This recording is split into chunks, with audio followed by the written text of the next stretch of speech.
Hello everyone, চলে এলাম তোমাদের সাথে একটা ভিডিও শেয়ার করতে।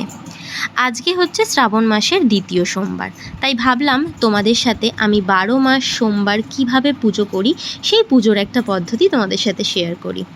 আসলে ইদানিং এমন হয়েছে, সকালবেলা ঘুম থেকে উঠে স্নান টান করে পুজো না দিতে পারলে কিন্তু খুব একটা মনে শান্তি আসে না, কেন জানি না। এটা কিন্তু ইদানিংই আমার মধ্যে এসছে। আগেও আমি সকালবেলা স্নান টান করে উঠে পুজো দিতাম, কিন্তু এখন যেন একটা দিনও পুজো মিস করলে নিজের ভাল লাগে না। তো যাই হোক, প্রথমেই কিন্তু আমি সুন্দর করে এখানে ফুল দিয়ে ঠাকুরকে সাজিয়ে দিচ্ছি।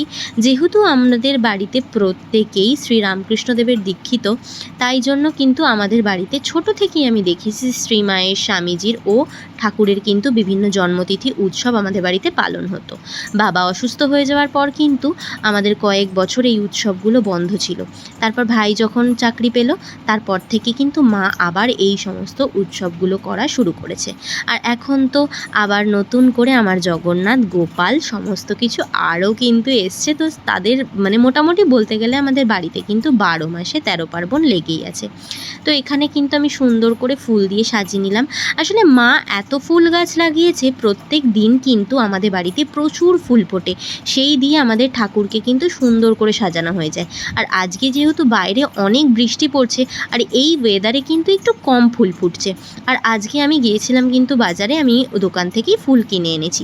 আসলে কি হয়, আমার যেহেতু রোজ বেলপাতা লাগে, তুলসী পাতা লাগে, বাড়ির আশেপাশে কিন্তু কোথাও বেলগাছ নেই আর বাড়িতেও নেই। তো আমি কি করি, সপ্তাহে 2 দিন কিন্তু যাই, গিয়ে বেলপাতা কিনে আনি, আর সেই বেলপাতাগুলোকে সুন্দর করে কিন্তু মোটামুটি 4-5 দিনের মতো আমি ছোট্ট ছোট্ট কৌটোর মধ্যে স্টোর করে রাখি। আর এই যে ঝুড়িটা দেখতে পাচ্ছ, এই ঝুড়িটার মধ্যে কিন্তু প্রত্যেক সোমবারে যে আমি শিবের পুজো করি তার সমস্ত জিনিস কিন্তু এর মধ্যে গুছিয়ে রাখি। কর্পূর, পৈতে, অশ্বগন্ধা, বিভূতি, ঘি, মধু, সমস্ত কিছু, এমনকি ছোটো ছোটো মাটির প্রদীপগুলোও আমি রাখি। যেহেতু প্রত্যেক সোমবার করে আমি মাটির প্রদীপগুলো জ্বালাই, ঘিয়ের প্রদীপ, তো তার জন্য এগুলোও কিন্তু আমি বেশি করে কিনে কিনে রেখে দিই।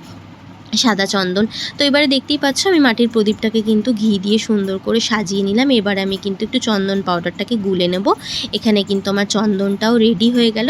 এবার আরেকটা কথা তোমাদেরকে বলি, যেভাবে দেখতে পাচ্ছ আমার শিবের পুজোর সমস্ত কিছু একটা ঝুড়ির মধ্যে গোছানো আছে, ঠিক এইভাবেই কিন্তু আমার জগন্নাথ আর গোপালের জন্য সমস্তটা সুন্দর করে গুছিয়ে রাখা আছে।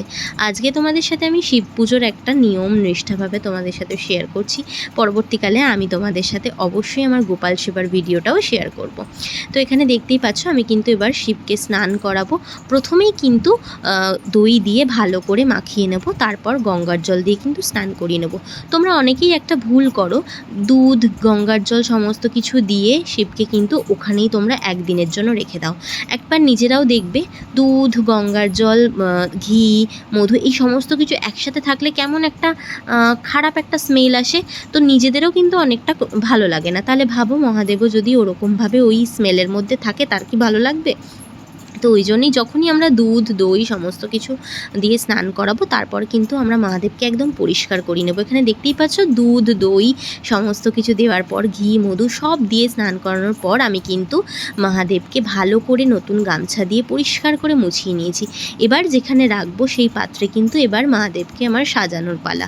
প্রথমেই কিন্তু আমি একটুখানি ঘি মাখিয়ে নিয়েছিলাম, তারপরে কিন্তু মাথার মধ্যে দেব সাদা চন্দন। সাদা চন্দন দিয়ে কিন্তু ভালো করে প্রলেপ দিয়ে নেব। তোমরা কিন্তু দেখতেই পারো অনেক রকমের বই আছে, সমস্ত কিছুতে লেখা আছে কোনটা দিলে কি হতে পারে। তারপর কিন্তু অশ্বগন্ধা দিয়ে সুন্দর করে সাজিয়ে দেবো, তারপর একটু তিলক দেব, তারপরে কিন্তু একটু বিভূতি দিয়ে সুন্দর করে সাজিয়ে দেবো। মহাদেবের কিন্তু খুব বেশি কিছু চাহিদা থাকে না, সেটা তোমরা সবাই জানো।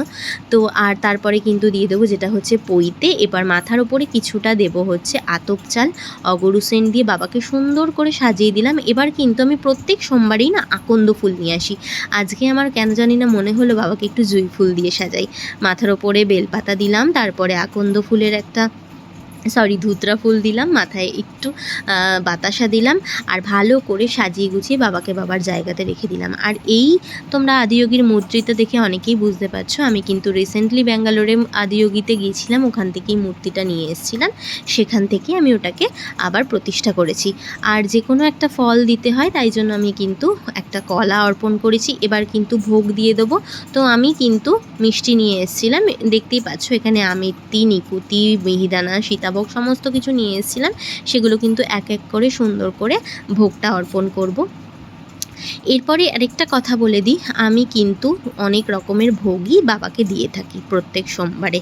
তো এই সোমবারে কিন্তু আমি মিষ্টি এনে দিয়েছি। আর দেখো সামনে কিন্তু ঘিয়ের প্রদীপটা জ্বালিয়েও দিলাম।